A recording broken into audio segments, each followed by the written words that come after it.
The phone rang while I was helping my 7-year-old daughter Emma with her math homework at our kitchen table. Her pencil scratched against the paper as she worked through multiplication problems, her tongue poking out in concentration, the way it always did when she was thinking hard. I glanced at the caller ID and saw my younger brother Marcus's name. Something cold twisted in my stomach even before I answered. "Your child isn't important enough to attend my child's graduation," Marcus said without even saying hello first. His voice was flat and cruel, like he was discussing the weather instead of delivering a devastating blow to my heart. I stared at Emma's confused face as she looked up from her worksheet, asking why Uncle Marcus sounded so angry through the phone. I hung up the phone with trembling fingers, my mind reeling from what had just happened.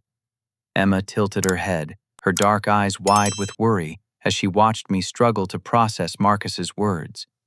I forced a smile and told her everything was fine, but inside I felt like the ground beneath my feet had suddenly given way. Over the next few hours after Emma went to bed, I found myself scrolling through social media with growing horror. Photo after photo from recent family gatherings filled my screen, and in every single one, Emma was nowhere to be found. My cousin Jessica's baby shower 3 months ago, Uncle James's birthday party in April, even the family Easter brunch that I could have sworn we were all invited to. Emma wasn't in any of the pictures. I grabbed my phone and called my mother Dorothy, my hands shaking as I dialed her number. She answered on the third ring, her voice cautious, in a way that immediately told me she knew why I was calling.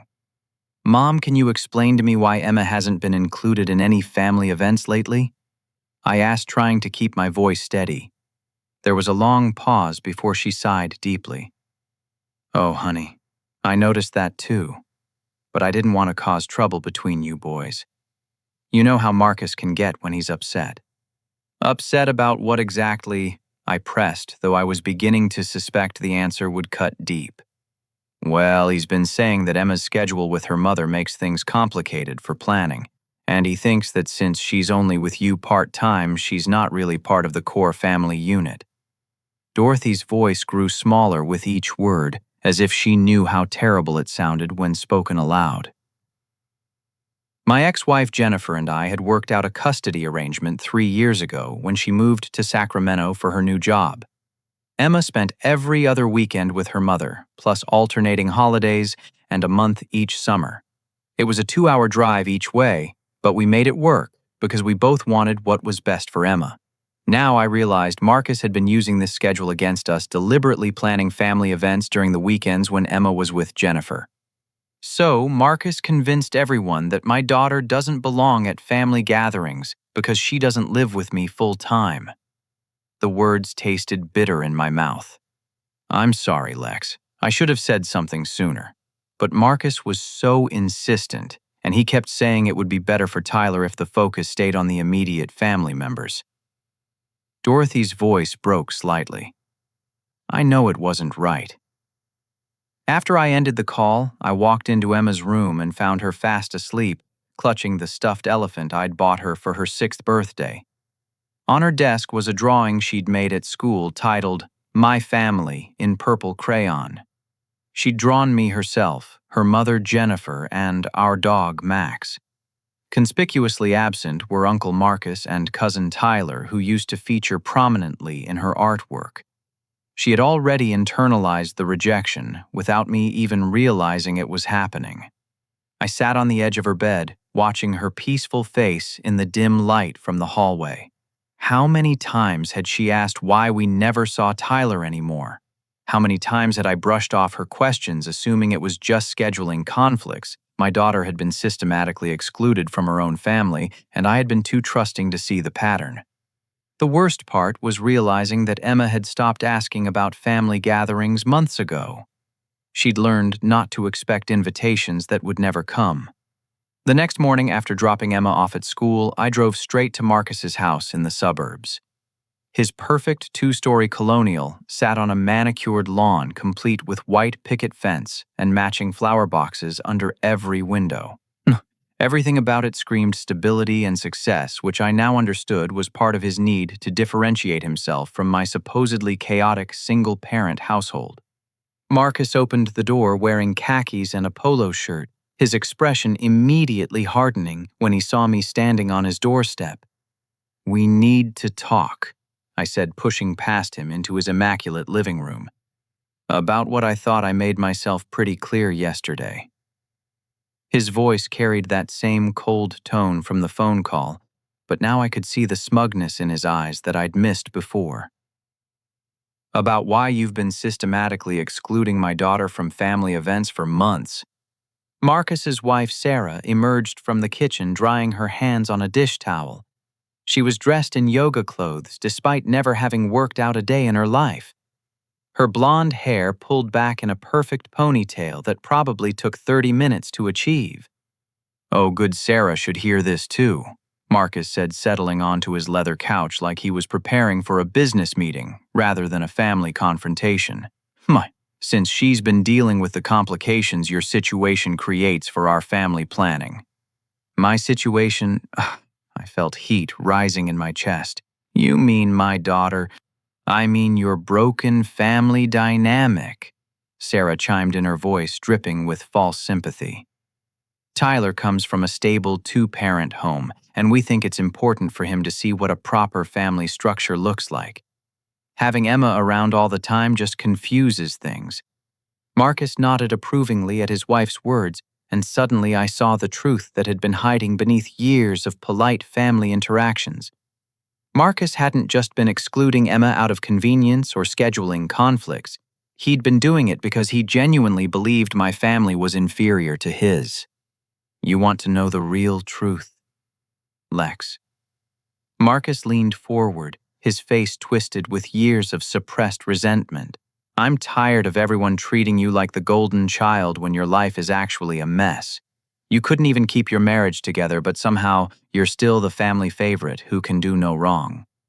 The words hit me like a physical blow, but they also explained so much. Growing up, I'd been the one who excelled in school while Marcus struggled with his grades. I'd earned a full scholarship to the state university while he barely graduated high school. I'd built a successful career in software engineering through my own hard work, while Marcus had bounced between jobs until finally landing his current position at a mid-level manufacturing company. "This has never been about Emma," I realized aloud. "This is about you being jealous of me since we were kids." Jealous. Marcus laughed, but there was no humor in it.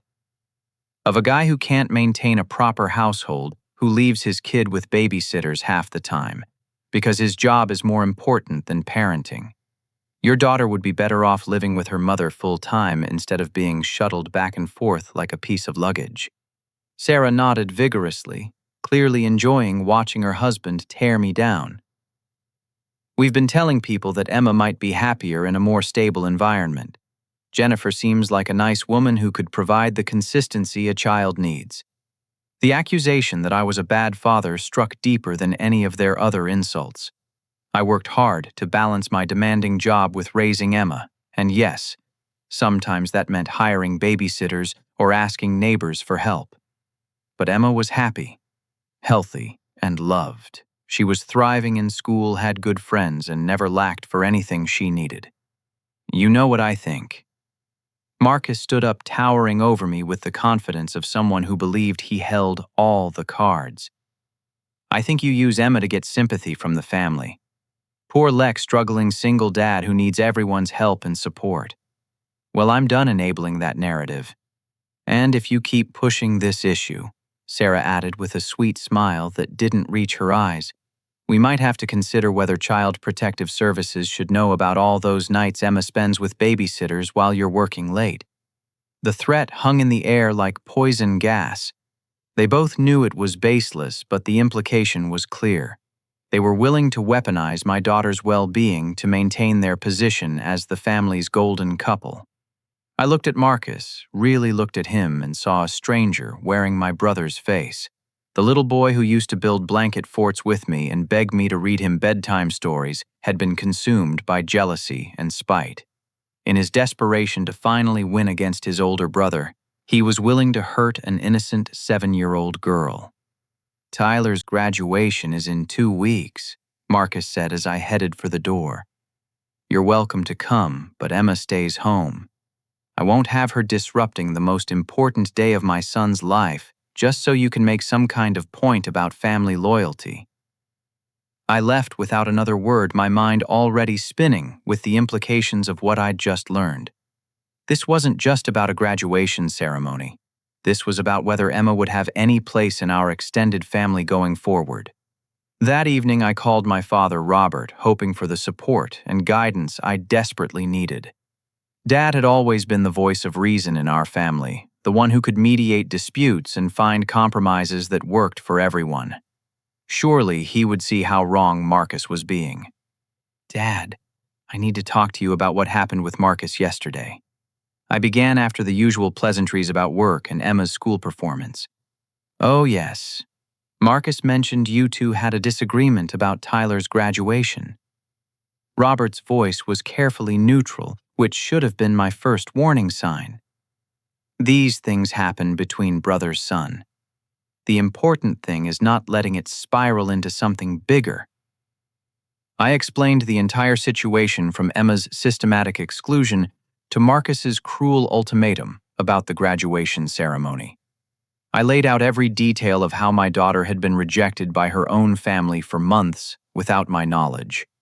When I finished, there was a long silence before Robert cleared his throat. Well, Lex, you have to understand Marcus's position, too. Planning family events is complicated when you have to work around custody schedules and different household situations. My heart sank. Dad, this isn't about logistics. Marcus flat out told me Emma isn't important enough to attend Tyler's graduation. I'm sure he didn't mean it exactly like that. Marcus has been under a lot of stress with Tyler's senior year and college applications. Maybe you could compromise and attend the graduation by yourself this time, just to keep the peace. The suggestion felt like a slap in the face. My own father was asking me to abandon my daughter to accommodate my brother's cruelty. Are you seriously suggesting I leave Emma out of her cousin's graduation because it's more convenient for Marcus? I'm suggesting you be the mature one here like you always are, Robert replied, and I could hear the disappointment in his voice that I wasn't immediately agreeing to his solution. You know Marcus has always been more sensitive about these things. He's worked really hard to give Tyler a stable family environment. The implication was clear. Marcus had provided Tyler with the stable family environment that I had apparently failed to give Emma. Never mind that Emma was happy, well-adjusted, and thriving despite her parents' divorce. Never mind that she had two parents who loved her and worked together to put her needs first. Dad, do you remember when I was going through my divorce 3 years ago? Do you remember how you told me that Emma would always be part of this family, no matter what happened between Jennifer and me? Another long pause. Of course I remember that. And Emma is part of the family. Nobody's saying she isn't. Then why are you asking me to exclude her from family events to make Marcus feel better? Robert's sigh was heavy with the weariness of a man who just wanted his sons to get along without him having to take sides. Look, son, I know this is hard for you. But Marcus has a point about the complications that come with your custody situation. Maybe it would be easier for everyone if Emma spent more time with her mother. Jennifer has that nice house in Sacramento, and there are probably better schools there anyway. The conversation revealed a truth I'd been blind to for years. Robert had always favored Marcus making excuses for his poor choices and failures while expecting me to handle my problems independently. When Marcus flunked out of college the first time, Dad helped him get readmitted and paid his tuition. When Marcus racked up credit card debt in his 20s, Dad bailed him out. When Marcus struggled to find steady employment, Dad used his business connections to get him interviews. Meanwhile, I had worked my way through college without family financial support, earned my computer science degree through merit alone, and built my career through my own hard work. But now, Dad expected me to be the one who sacrificed my daughter's feelings to keep the family together.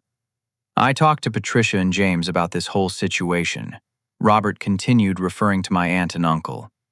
They think it might be best if you take some time to figure out what's really best for Emma. The family is willing to work with you, but we can't have these ongoing conflicts affecting everyone else. My aunt and uncle, who had always doted on Emma when she was younger, had apparently been convinced by Marcus's narrative that I was the problem. The extended family was choosing sides, and they weren't choosing mine. So everyone thinks Emma would be better off living with her mother permanently. I think you should consider what would give her the most stability and the least family drama, Robert said carefully. Sometimes being a good parent means making hard choices for your child's benefit. After I hung up, I sat in my empty living room trying to process what had just happened. My father, who I'd always seen as fair and loving, had essentially told me that my daughter was too much trouble for the family to accommodate. He viewed Emma not as his granddaughter who deserved love and inclusion, but as an obligation that complicated everyone else's lives. The man who had taught me about loyalty and family values was now asking me to choose between my daughter and my extended family, and he couldn't understand why I found that choice so easy to make. 3 days later, I was working in my home office when I heard Emma's footsteps in the hallway. She appeared in my doorway wearing her favorite purple pajamas, her hair messy from sleep, and her eyes puffy in a way that told me she'd been crying. "Daddy, why are you sad all the time now?" she asked, climbing into my lap without waiting for permission. I'd been trying so hard to shield her from the family drama, but apparently I hadn't been as successful as I thought. Emma had always been perceptive beyond her years, picking up on emotions and tensions that adults tried to hide from her. "What makes you think I'm sad, sweetheart?" She pointed to my computer screen where I'd been looking through old family photos trying to pinpoint exactly when Emma had been excluded from gatherings. "You keep looking at pictures and making that face you make when you're trying not to cry. Like when Max got sick last year." Emma had noticed me crying. Despite all my efforts to protect her from this mess, she'd absorbed enough to know something was wrong. I minimized the photo album and pulled her closer, breathing in the familiar scent of her strawberry shampoo. "Sometimes grown-ups have disagreements, baby girl. It's not your fault and it's nothing you need to worry about." But Emma was too smart to be satisfied with that explanation. "Is Uncle Marcus mad at me? Is that why we don't go to Tyler's house anymore?" The question broke my heart because it revealed that she'd been thinking about this situation far longer than I realized. Emma had noticed the gradual withdrawal of invitations and inclusion, and in the way of children everywhere, she'd assumed she was somehow to blame. "Oh, honey, no. Uncle Marcus isn't mad at you. You didn't do anything wrong." I turned her face up to look at me, needing her to understand this clearly. Sometimes adults make decisions that don't make sense, but it's never because of something you did. Emma was quiet for a long moment, processing this information with the serious concentration she brought to difficult problems. "Maybe I could stay with Mommy more so you don't have to worry about me when there are family parties." The offer, delivered with such innocent selflessness, nearly destroyed me. My 7-year-old daughter was willing to sacrifice time with me to make my life easier. She was trying to solve an adult problem by removing herself from the equation, just like everyone else seemed to want her to do. Emma listened to me very carefully. I said, holding her small face in my hands, "I never want you to stay away so other people will be more comfortable. You belong in this family just as much as anyone else, and I will never ask you to make yourself smaller to fit into someone else's idea of what we should look like." That afternoon, my phone rang with a call from Jennifer. My ex-wife and I had managed to maintain a friendly relationship despite our divorce, united in our commitment to putting Emma's needs first. But I was surprised to hear from her on a Wednesday when Emma was with me. "Emma mentioned some family problems when I talked to her last night," Jennifer said without preamble. "She said something about Uncle Marcus not wanting her at parties anymore." "What's going on, Lex?" I filled Jennifer in on the entire situation, from Marcus's ultimatum to my father's suggestion that Emma might be better off living in Sacramento full-time. Jennifer listened without interrupting, but I could hear her getting angrier as the story unfolded. "You know what, Lex, I never liked Marcus. Remember our wedding when he pulled me aside and told me I seemed high maintenance, and that marriage was going to be harder than I expected? I always thought he was trying to plant seeds of doubt." This was news to me. Jennifer had never mentioned Marcus's wedding day commentary, though it certainly fit with his recent pattern of undermining my relationships and decisions. I know Emma loves spending time with my parents here, and the schools in Sacramento are excellent, Jennifer continued. But I would never use that as an excuse to take her away from you unless you wanted me to. That little girl adores you, and she belongs with both of us, not just whichever parent is more convenient for your brother's social planning. Jennifer's support meant more to me than she probably realized. Despite our failed marriage, she understood that Emma needed her father and would never weaponize custody arrangements to make my life easier or harder. I can adjust our schedule temporarily if you need time to deal with this family crisis, she offered. But I think you should fight for Emma's place in your family rather than hide her away to keep the peace. After we hung up, I found myself looking through Emma's room, seeing it with fresh eyes. Her bookshelf was filled with stories about strong characters who overcame adversity. Her walls were covered with drawings of fantastical creatures and faraway places. This was the room of a child with imagination, creativity, and resilience. Emma deserved a family who celebrated those qualities, not one that saw her as a complication to be managed. Later that night, I discovered Emma's journal lying open on her desk. I wasn't trying to snoop, but her latest entry was visible, and the words stopped me in my tracks. I think Daddy's family doesn't want me anymore. I try to be good, but maybe I'm too much trouble. I wish I could make Uncle Marcus happy so Daddy wouldn't be sad. Reading those words written in Emma's careful second-grade handwriting was like being stabbed in the chest. My daughter was blaming herself for adult cruelty, trying to figure out how to fix a problem she hadn't created and shouldn't have to solve. That night, as I tucked Emma into bed, she looked up at me with those serious, dark eyes that reminded me so much of my own mother. Daddy, am I part of our family? You are the most important part of our family, Emma. You are everything to me. She smiled, then the first genuine smile I'd seen from her in days. Good, because Tyler is my cousin and I want to see him graduate from high school. That's a really big deal, right? Looking at my daughter's hopeful face, I made a decision that would change everything. I was done protecting everyone else's feelings at Emma's expense. If my family couldn't accept and include my daughter, then they would have to learn to live without me. The next morning, after dropping Emma off at school, I sat in my car in the parking lot and made a series of phone calls that would reshape everything. But first, I had some research to do. I'd been thinking about Marcus's behavior and his increasing desperation to establish himself as the family success story. Something about his recent smugness suggested he had a specific reason for needing to position himself as superior to me. A quick search on LinkedIn revealed the answer. Marcus had applied for a senior management position at Riverside Manufacturing, a company that supplied components for several major automotive manufacturers. The job description emphasized experience with technology integration and supply chain management software. More importantly, it represented a salary increase that would finally put Marcus in the same financial bracket I'd reached years ago through my software engineering career.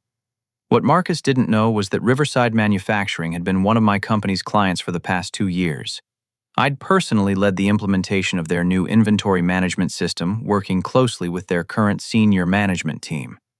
The hiring manager for Marcus's potential position was David Chen, a man I'd collaborated with on multiple projects, and who had specifically requested my input on their software optimization initiatives. I wasn't planning to sabotage Marcus's opportunity, but I realized I had information that could be valuable in the right circumstances. More importantly, I discovered that Marcus had listed experience with advanced logistics software on his application, specifically mentioning familiarity with the platform my company had developed. This was a significant exaggeration of his actual technical knowledge. My supervisor at work was Amanda Rodriguez, a brilliant woman who'd climbed the corporate ladder through a combination of technical expertise and exceptional people management skills. Amanda had been supportive during my divorce, allowing flexible scheduling so I could maintain my custody arrangement with Emma. She understood the challenges of balancing demanding careers with family responsibilities. During our weekly team meeting, Amanda mentioned that David Chen had contacted her about providing a reference for someone claiming extensive experience with our software platform. She was planning to schedule a call with him later that week. Actually, Amanda, I think I know who that reference is for, I said carefully. It's my brother Marcus. He's applied for a position at Riverside Manufacturing.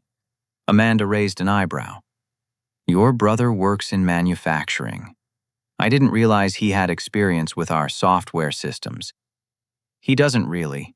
His current job involves basic computer use, but nothing approaching the level of technical knowledge required for the position he's seeking. I chose my words carefully, focusing on facts rather than emotions. I wouldn't want David to be misled about his qualifications. I appreciate you letting me know. I'll make sure to ask specific questions about his actual hands-on experience with our platform. This conversation gave me a sense of control I'd been lacking since Marcus's phone call. I wasn't actively working against him, but I was ensuring that his professional opportunities would be based on his actual qualifications, rather than exaggerated claims. Meanwhile, I began reaching out to extended family members individually, something I should have done years ago, instead of assuming everyone understood my perspective. My cousin Jessica was the first call I made. Lex, I was just thinking about you. How's Emma doing in school this year? She's doing great, but actually I'm calling about something else. I wanted to talk to you about some family dynamics that have been bothering me. I explained the situation with Marcus and Emma's exclusion from family events, focusing on the impact on my daughter rather than my personal grievances with my brother. Jessica listened with growing alarm. Wait, I wondered why Emma wasn't at Mom's baby shower. Marcus told us you couldn't make it because of work conflicts. He said you were too busy with some big project to bring Emma to family things. This was exactly what I'd suspected. Marcus hadn't just been excluding Emma. He'd been lying about the reasons, making me look like the absent family member who prioritized work over relationships. Jessica, I was never told about your mother's baby shower. Emma and I would have loved to be there. Oh my God, Lex, I'm so sorry. I should have called you directly instead of assuming Marcus was handling the invitations properly. Similar conversations with Uncle James and my cousin Mike revealed the same pattern. Marcus had been controlling information flow, telling people I was too busy or too focused on my own problems to participate in family activities. He'd positioned himself as the reliable family communicator while painting me as increasingly distant and self-absorbed. But these conversations also revealed something else. People genuinely missed Emma's presence at family gatherings. Uncle James mentioned how much he'd enjoyed teaching her to play chess at Christmas 2 years ago. Cousin Mike's wife had been asking about Emma's soccer season. These family members cared about my daughter. They'd just been manipulated into believing I was the one keeping her away. By the end of the week, I'd spoken with 6 different family members and discovered that Marcus's version of events was beginning to crumble under scrutiny. People were starting to ask uncomfortable questions about why they'd accepted his explanations without reaching out to me directly. I also began documenting everything, keeping records of the phone calls, the exclusions, and Marcus's threats about child protective services. If this situation escalated into something requiring legal intervention, I wanted to be prepared. But more than anything, I spent time with Emma, watching her play soccer with her friends, helping her with school projects, and listening to her chatter about her favorite books and movies. She was an incredible kid who deserved a family that celebrated her existence rather than treating her as an inconvenience. On Friday evening, as Emma and I were making homemade pizza for dinner, she looked up at me with flour on her nose and said, "Daddy, are we still going to Tyler's graduation?" I picked out my best dress and everything. Looking at her hopeful face, I made a decision that surprised even me. Yes, sweetheart, we're absolutely going to Tyler's graduation, and you're going to look beautiful in whatever dress you picked out. Emma grinned and went back to spreading sauce on our pizza dough, humming contentedly to herself. She had no idea that her simple question had just set in motion a chain of events that would finally bring this family crisis to a head. Tyler's graduation day dawned sunny and warm, perfect weather for the outdoor ceremony at the high school stadium. Emma had chosen her favorite dress, a navy blue sundress with tiny white flowers that she'd worn to my company picnic the previous summer. She'd brushed her hair until it shone and picked out her special occasion shoes, the ones with the small heel that made her feel grown up. "Do I look okay, Daddy?" she asked, spinning around in our living room so the skirt of her dress flared out around her. "You look absolutely perfect, sweetheart. Tyler is going to be so happy to see you there." The drive to the high school took 20 minutes, and Emma chattered nervously the entire way about whether Tyler would be able to spot us in the crowd and if she should wave when his name was called. Her excitement was infectious, but I felt my stomach tightening as we got closer to what I knew would be a confrontation. The parking lot was already crowded with families arriving for the ceremony. I spotted Marcus's silver SUV near the front of the lot, and my heart rate increased as I realized there was no backing down now. Emma and I were going to attend this graduation, whether Marcus liked it or not. We found seats about halfway up the bleachers, close enough to see the graduates clearly, but not so conspicuous that we'd be immediately noticed by my family. Emma bounced in her seat with anticipation, pointing out the decorations and trying to spot Tyler among the sea of blue graduation gowns. About 10 minutes before the ceremony started, I saw Marcus scanning the crowd, and his eyes landed on us. Even from a distance, I could see his face darken with anger. He said something to Sarah, who immediately turned to look in our direction. Sarah's perfectly styled hair and designer dress made her look like she was attending a country club event rather than a high school graduation. Marcus started walking toward us with purposeful strides, his face red with fury. Sarah followed close behind, her high heels clicking against the concrete steps.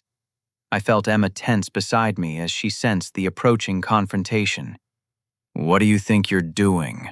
Marcus hissed when he reached our row, trying to keep his voice low but failing to hide his rage. "I told you Emma wasn't welcome here. And I decided that excluding my daughter from her cousin's graduation was unacceptable." I replied calmly, keeping my voice level for Emma's sake. Other families around us were starting to notice the tension, parents turning to look at the obvious family drama unfolding in the bleachers. Sarah smiled tightly at the nearby families, trying to maintain appearances while clearly furious at the unwanted attention. "You're being selfish and disruptive," Sarah said, her voice syrupy sweet, but with venom underneath. "This day is about Tyler, not about making some kind of point about your family situation." Emma looked confused and hurt, clearly not understanding why Uncle Marcus and Aunt Sarah were angry about her presence. She shrank closer to me, her earlier excitement dimming in the face of their hostility. "Uncle Marcus," Emma said in her small voice, "I just wanted to see Tyler graduate. I wore my best dress and everything." For a moment, Marcus's expression softened slightly as he looked at his niece, but then his anger returned and he ignored her completely, turning back to me with renewed fury. "This is exactly what I was talking about. You use her to manipulate people's emotions and make yourself look like the victim. Well, I'm not falling for it anymore." The accusation that I was using Emma as an emotional weapon was so outrageous that I felt my own temper starting to slip. But before I could respond, a familiar voice called out from behind us. "Lex, is that you?" I turned to see Amanda Rodriguez climbing the bleachers toward us, dressed in a beautiful coral dress and accompanied by a teenage boy who was clearly her son. My supervisor looked genuinely happy to see me, completely unaware that she was walking into a family crisis. "Amanda, hi, I didn't know you had family graduating today." "My nephew Carlos," she said proudly. "My sister's boy. He's planning to study computer engineering, actually. Says he wants to follow in his Aunt Amanda's footsteps." Marcus and Sarah stood frozen as Amanda approached, clearly recognizing her as someone significant, but not understanding the context. Emma perked up slightly at the friendly interruption, always happy to meet new people. "This must be Emma," Amanda said warmly, having heard me talk about my daughter during our work conversations. "I've heard so much about you. Your father is always bragging about how smart and talented you are." Emma beamed at the compliment, but I could see Marcus growing more agitated by the second. The presence of my supervisor was clearly making him uncomfortable, though he couldn't quite figure out why. "Amanda, these are my brother Marcus and his wife Sarah," I said politely. "This is their son Tyler who's graduating today." "Oh, wonderful. Congratulations to your family," Amanda said graciously. "What an exciting milestone." Marcus forced a smile and shook Amanda's hand, but I could see the wheels turning in his head as he tried to place why she seemed familiar. Sarah maintained her plastic smile while clearly wanting this interaction to end as quickly as possible. The conversation was interrupted by the beginning of the graduation ceremony as the principal approached the podium. Amanda excused herself to find her family's seats, and Marcus and Sarah reluctantly returned to their own section, shooting warning glances in my direction. The ceremony proceeded smoothly, with Emma clapping enthusiastically for every graduate and practically bouncing out of her seat when Tyler's name was called. She waved enthusiastically in his direction, clearly hoping he would see her in the crowd. After the ceremony ended and the graduates were released to find their families, Tyler came looking for us before going to his own parents. His graduation gown was open to reveal a dress shirt and tie underneath, and his face was flushed with excitement and pride. "Emma, cousin. Emma, you came." Tyler scooped Emma up in a big hug, spinning her around as she giggled with delight. "I saw you in the crowd and I was so happy you were here." "Congratulations, Tyler," Emma said, her face glowing with happiness. "You looked so important up there in your graduation hat." Tyler grinned and turned to me. "Uncle Lex, thanks for bringing her. I was worried she wouldn't be able to make it." "Worried she wouldn't make it?" I asked carefully. "Why would you think that?" Tyler's expression grew confused. "Well, Dad said you guys have been too busy to come to family stuff lately. He told me you were embarrassed about the divorce and didn't want to bring Emma around because it reminded everyone that your family was different from ours." The words hit like a thunderbolt. Marcus hadn't just been excluding Emma.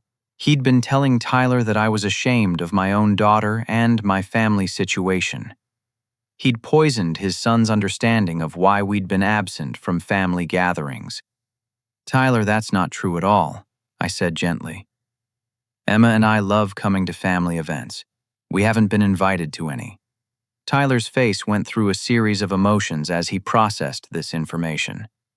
Confusion, realization, and then anger flickered across his features as he understood the implications of what I'd just told him.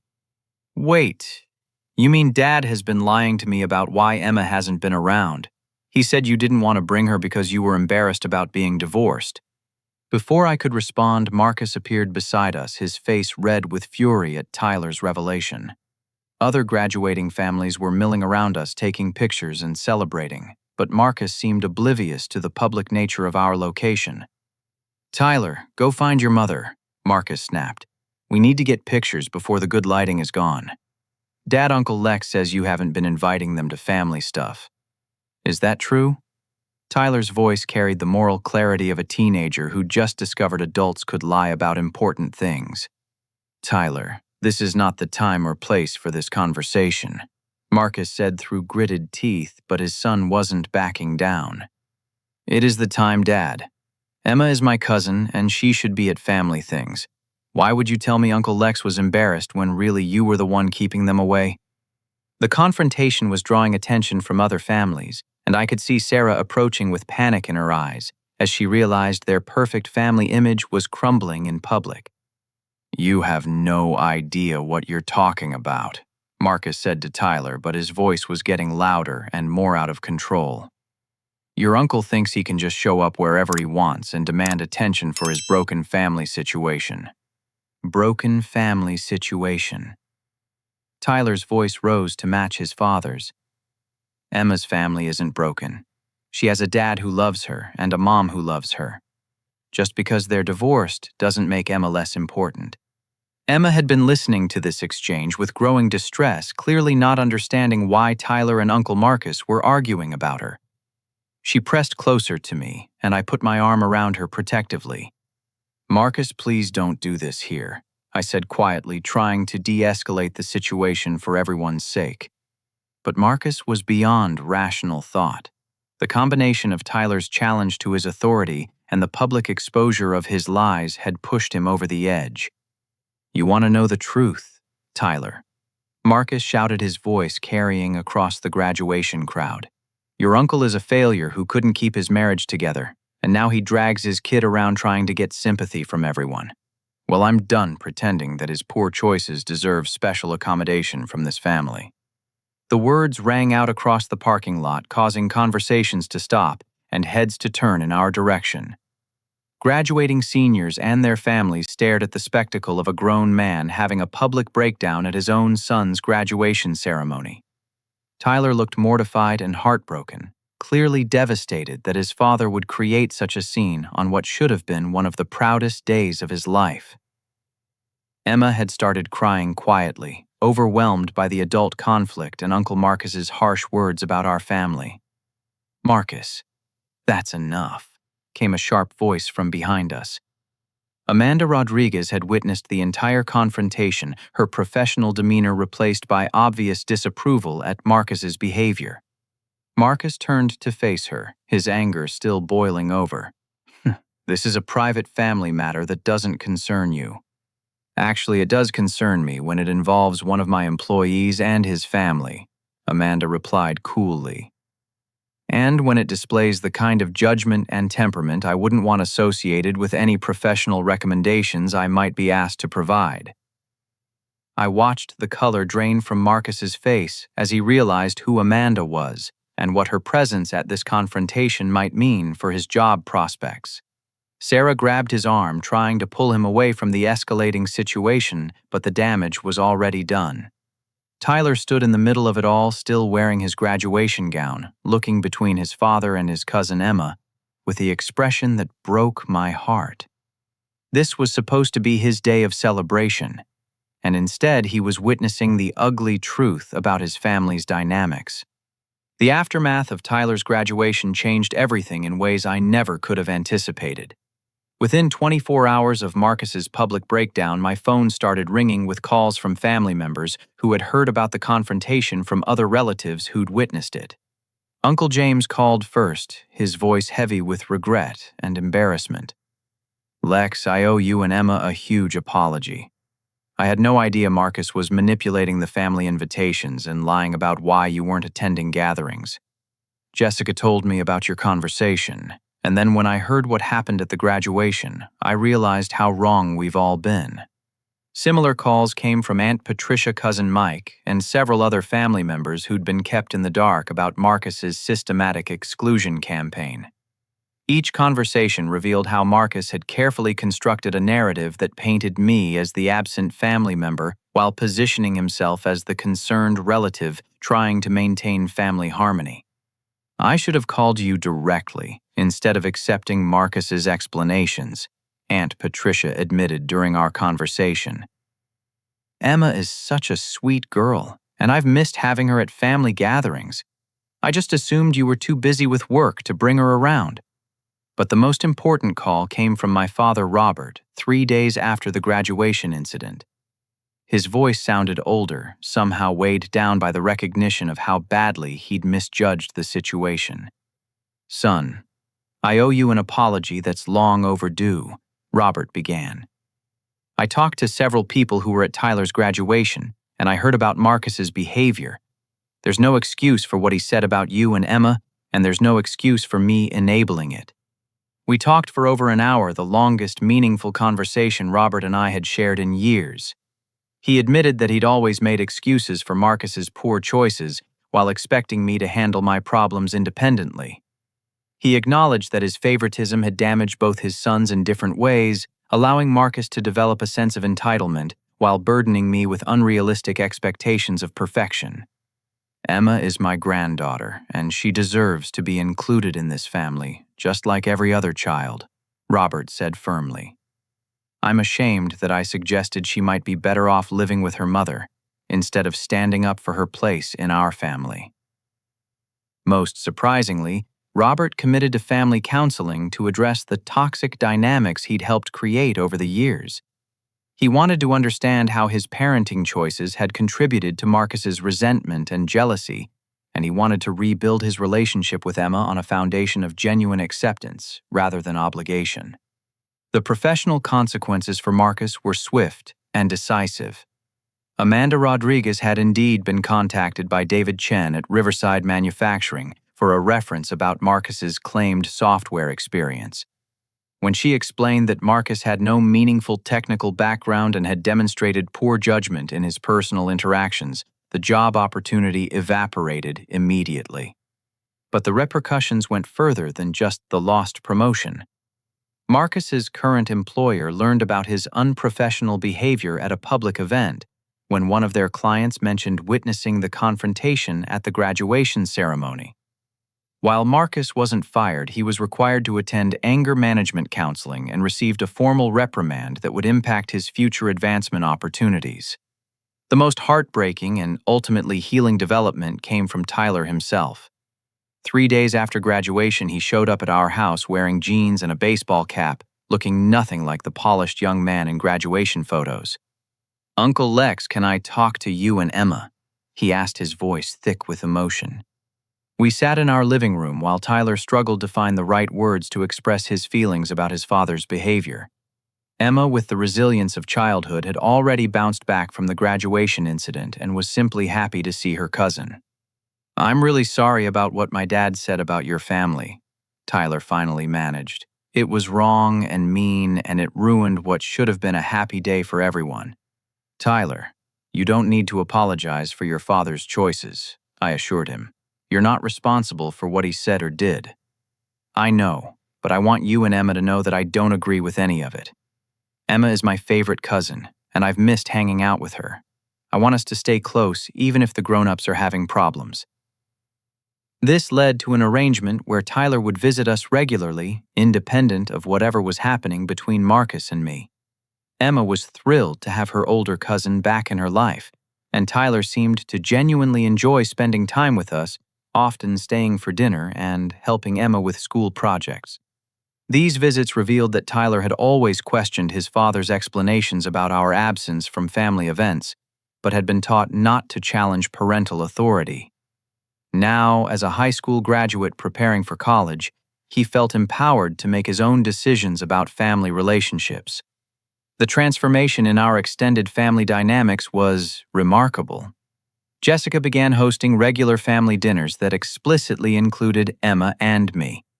Uncle James resumed our tradition of weekend fishing trips, teaching Emma to cast a line and patiently untangling her inevitable backlash. Aunt Patricia started inviting Emma for overnight visits, just like she did with her other grandnieces and nephews. Most importantly, Emma flourished under this renewed family acceptance. Her drawings once again featured the extended family members who had been missing for months. She chattered excitedly about upcoming family events and no longer asked tentative questions about whether we were invited to gatherings. The situation with Marcus and Sarah evolved more slowly. About 6 weeks after the graduation incident, Sarah reached out to me privately, requesting a conversation without her husband's knowledge. We met at a coffee shop near her neighborhood, and she looked genuinely remorseful as she apologized for her role in excluding Emma. "I want you to know that I was influenced by Marcus's resentment, but that doesn't excuse my behavior," Sarah said. "Emma is an innocent child who didn't deserve to be rejected by her own family. I'd like to try to rebuild that relationship if you're willing." Sarah's transformation seemed genuine, and she began including Emma in invitations to Tyler's college send-off party and other family celebrations. She made an effort to connect with Emma individually, asking about school and soccer, and showing interest in my daughter's life beyond the family drama. Marcus himself remained largely absent from family gatherings for several months, apparently too embarrassed by his behavior to face the relatives who'd witnessed his breakdown. When he finally did attend a family barbecue in late summer, he approached me with obvious difficulty. "Lex, I need to say something to you and Emma." Marcus said, his voice strained but determined. The apology that followed was halting and incomplete, but it was a start. Marcus acknowledged that his jealousy had driven him to hurt an innocent child, and he admitted that his behavior at Tyler's graduation was inexcusable. He didn't ask for forgiveness, just expressed his commitment to doing better going forward. "I've been seeing a therapist about my anger and jealousy issues," Marcus revealed.